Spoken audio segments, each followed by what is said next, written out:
Thank you, President, with an E. That's for Jeffrey, who was kicking himself because of the way he spelled her name in this elegant program, which is destined to become a keeper, I think, classic. I named that particular gathering Sensual Text because I wanted to bring graduate writers back to not only a sense of themselves, but a sense of what they were doing as writers. It's my presumption that if you're admitted to a graduate writing program, you're a writer already.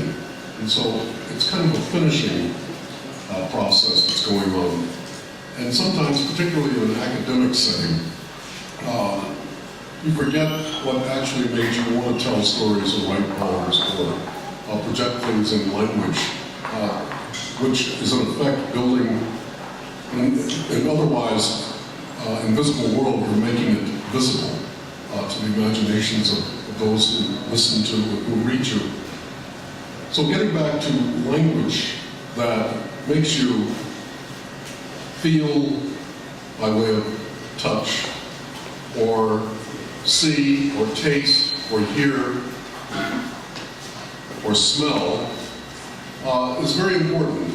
Poets are never very far from this, but sometimes when people are working in the genres of fiction or memoir or journalism, they forget that this kind of evocative language really distinguishes the very best writing from the pedestrian writing. There were a lot of assignments, so many assignments, and I'm still working with the material that was submitted. And I was just astonished at how vivid most of the writing was, and how everyone put themselves into the assignments in unexpected and totally creative ways.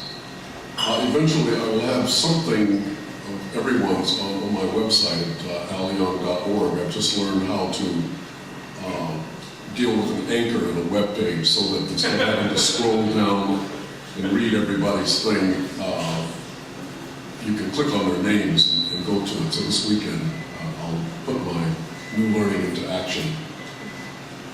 There's something more important than just getting an MFA in writing. And you're very lucky at CCA because you don't have to operate in the shadow of an English department. Those who have attended my sessions know that I have a kind of not exactly an animosity, but a suspicion of English departments, which bring a lot of heavy freight into creative writing. They really don't like living writers, English departments. They like their writers dead, with 2 dates behind their names. When they see Al Young 1939 dash or hyphen, they want to fill in the other side of that hyphen. Then they can say whatever they want to say about your work and about you. That's just a personal predisposition I have towards English departments.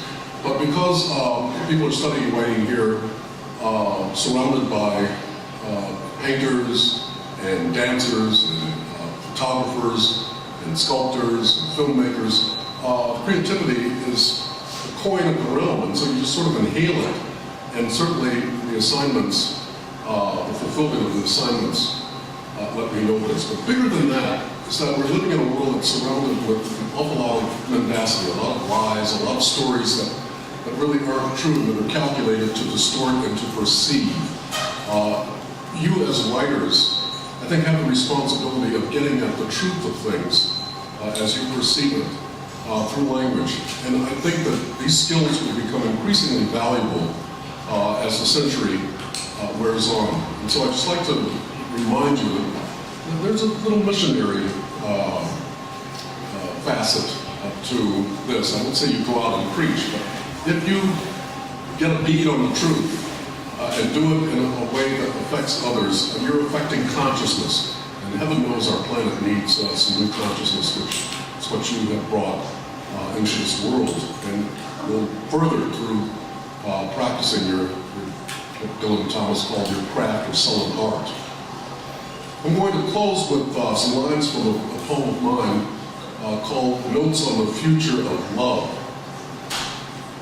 This is from the very end of the poem. in Arabic or Albanian, in Japanese or German, does the Sermon on the Mount still count? And does it say still, thou shalt not kill? In your cozy time zone, sandwiched now somewhere between Iraq and another hard place, where do you come down on the future of love? Thank you.